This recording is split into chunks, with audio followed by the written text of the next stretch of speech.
गरीब की बारिश। शहर की कच्ची बस्ती में एक गरीब मजदूर कालू रहा करता था। कालू के घर में उसकी पत्नी जानकी थी। जानकी लोगों के घरों में झाड़ू पोछा करके कुछ पैसे कमा लेती थी और वहीं कालू किसी तरह मेहनत मजदूरी करके 2 वक्त की रोटी का जुगाड़ कर लेता था। कुछ दिनों से हो रही बारिश के कारण कालू की मजदूरी बंद हो गई थी। अरे जानकी, इस बार तो बरसात ने हद ही कर दी, रुकने का नाम ही नहीं ले रही। कुछ समझ में नहीं आ रहा, अगर इसी तरह काम पर नहीं गया तो 2 वक्त की रोटी का जुगाड़ कैसे होगा। अरे तुम चिंता क्यों करते हो, बारिश का क्या है, 1 आध दिन में रुक जाएगी और उसके बाद में फिर से काम शुरू हो जाएगा।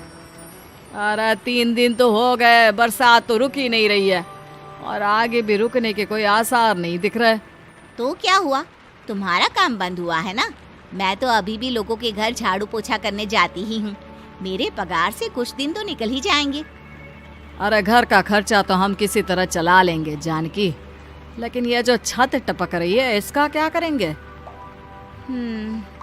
ये बात तो आपकी सही है।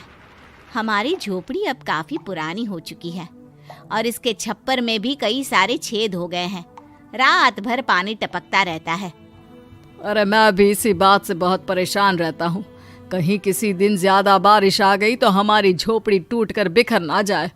राम राम राम, ऐसी अशुभ बातें क्यों करते हो? अरे ऐसा कुछ नहीं होने वाला। ये झोपड़ी ही तो हमारा सब कुछ है। अगर यही नहीं रही तो हम जाएंगे कहाँ? ठीक है जानकी, जब तुम्हारी पगार मिल जाएगी तो कुछ पैसे बचाकर झोपड़ी के छप्पर की मरम्मत करवा लेंगे। शायद हमारी परेशानी कुछ कम हो जाए। ठीक है जी, अब ना ज्यादा परेशान मत हो। ये लो, खाना खा लो और सो जाओ। सुबह मुझे भी जल्दी काम पर जाना है। जानकी और कालू अपनी झोपड़ी में सो गए। रात को अचानक से बहुत तेज बारिश शुरू हो गई। धीरे धीरे बारिश का पानी कालू की बस्ती में भरने लगा। पानी भरते भरते झोपड़ी के बाहर तक पहुंच गया था। सुबह के वक्त जब कालू और जानकी सोकर उठे, हे भगवान, ये क्या हो गया? बारिश का पानी तो हमारे घरों तक पहुंच चुका है। अब मैं काम पर कैसे जाऊंगी? रहने दो जानकी, तुम आज काम पर मत जाओ। ऐसे पानी से निकल कर जाओगी और बीमार पड़ गई तो लेने के देने पड़ जाएंगे। लेकिन अगर नहीं गई तो मालकिन लोग नाराज हो जाएंगे। आप जानते हैं ना, बड़ी मुश्किल से 1 दिन की छुट्टी भी नहीं देती है। अरे लेकिन जानकी, झोपड़ी के बाहर तो पूरी बस्ती में पानी भरा है, तुम जाओगी कैसे? जानकी जैसे तैसे करके काम पर चली जाती है, लेकिन अगले दिन फिर से बहुत ज्यादा बारिश होती है और बस्ती में ज्यादा पानी भर जाता है। आज तो मैं तुम्हें किसी भी तरह काम पर नहीं जाने दूंगा। अरे अगर तुम्हें कुछ हो गया तो क्या होगा? ठीक है, तुम ठीक ही कहते हो। आज नहीं जाती। अगर मालकिन नाराज हो गई तो मना लूंगी किसी तरह। अरे मनाने वाली क्या बात है? जब तुम बताओगी कि हमारी झोपड़ी में पानी भर गया है तो वो खुद ही समझ जाएंगे ना। अगले 2 दिन तक तेज बारिश होने की वजह से जानकी, कालू और आसपास की बस्ती में रहने वाले सभी लोगों के घरों में पानी भर जाता है, जिसकी वजह से जानकी काम पर नहीं जा पाती। और 3 दिन के बाद जैसे ही जानकी काम पर पहुंचती है, कहाँ थी तुम? पिछले 3 दिनों से काम पर क्यों नहीं आई? मेम साहब, क्या बताऊं, इतनी ज्यादा बारिश हो रही थी, हमारी पूरी बस्ती में पानी भर गया है और उससे भी ज्यादा तो मेरी झोपड़ी के अंदर पानी भर गया। आप ही बताइए कैसे आती मैं? इसका मतलब ये हुआ कि बारिश होगी तो तुम काम पर नहीं आओगी? ना ना, मेरे कहने का ये मतलब नहीं था मेम साहब। तुम जानती भी हो 3 दिन से कितनी परेशानी हो रही है मुझे। सारा काम मुझे खुद करना पड़ा। माफ कर दीजिए मालकिन जी, पर मैं क्या करती, आने के लिए रास्ता ही नहीं था। सब जगह पानी भरा हुआ था। बहाने तो तुझे बहुत बनाने आते हैं। जानकी देख, अगर अगली बार ऐसा किया ना तो फिर काम से हमेशा के लिए छुट्टी। अरे ना ना मालकिन, ऐसा मत कीजिए। बारिश की वजह से मेरे पति की मजदूरी भी छूट गई है। बड़ी मुश्किल से घर में 2 वक्त खाने की रोटी का जुगाड़ हो पाता है। आप मुझे काम से निकाल देंगे तो हम क्या खाएंगे? अगर इतनी ही चिंता है तो फिर रोजाना काम पर आया करो। चलो अब जल्दी से जाकर घर का सारा काम करो। बारिश रुकने का नाम ही नहीं ले रही थी। पूरे शहर में बाढ़ जैसे हालात बन गए थे। लेकिन नौकरी जाने के डर से जानकी किसी तरह रोज काम पर जाती थी। एक दिन जब जानकी काम करके अपने घर लौट आई तो अचानक उसकी बस्ती में कुछ लोगों का शोर सुनाई दिया। अरे लगता है बाहर कुछ हुआ है, मैं जाकर देखता हूँ। हाँ हाँ, पता तो कीजिए, ये बस्ती में लोग इतना शोर क्यों कर रहे हैं।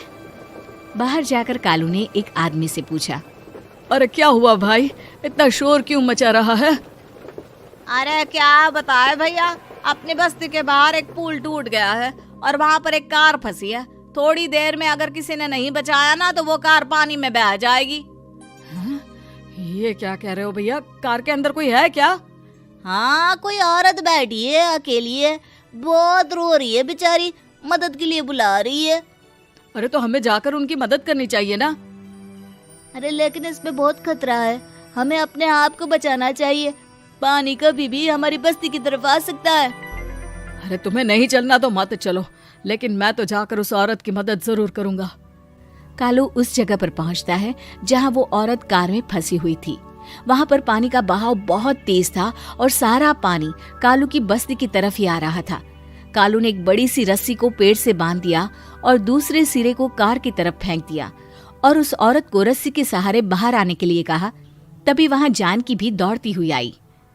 अरे ये तो मेरी मालकिन है, जिनके यहाँ मैं काम करने जाती हूँ।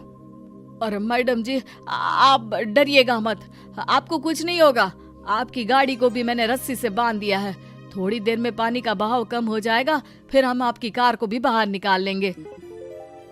क्या तुम जानकी के पति हो? हाँ हाँ, जानकी मेरी ही पत्नी है, आपके यहाँ काम करती है ना।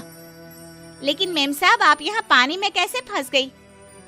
अब क्या बताऊं, मैं अपनी सहेलियों के साथ पिकनिक पर गई थी, वहीं से लौट रही थी। अचानक पानी का बहाव तेज हो गया और मेरी गाड़ी फंस गई। अरे कोई बात नहीं मालकिन, अब ना आप बिल्कुल सुरक्षित हैं। मैं तो बहुत बुरी तरह डर गई थी, कब से मदद के लिए चिल्ला रही थी, लेकिन कोई मेरी मदद के लिए नहीं आया। भला हो तुम्हारा पति का जिसने मेरी जान बचा ली। लेकिन जानकी, मैंने तुम्हारे साथ बहुत गलत व्यवहार किया। इतने खराब मौसम और बाढ़ में भी तुम्हें काम पर आने के लिए कहा, नौकरी से निकालने की धमकी भी दी, और तुमने मेरी जान बचाई। मुझे माफ कर दो। अरे कोई बात नहीं मालकिन, आपकी जान बचाना तो हमारा धर्म था। देखो जानकी, तुम्हारी झोपड़ी में जो भी नुकसान हुआ है उसके लिए मैं तुम्हें पैसे दूंगी। आज तुम्हारे पति ने मेरी जान बचाई है और आज के बाद मैं तुम्हें कभी भी नौकरी से निकालने की धमकी नहीं दूंगी।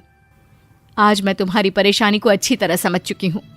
हम जैसे पैसे वाले लोगों के लिए अपने घर में बैठकर बारिश का मजा लेना बहुत आसान है, लेकिन तुम गरीब लोगों के लिए बाढ़ और बारिश काफी परेशानी खड़ी कर देते हैं। ये बात मुझे आज अच्छी तरह समझ आ गई है। आपका बहुत बहुत धन्यवाद मालकिन।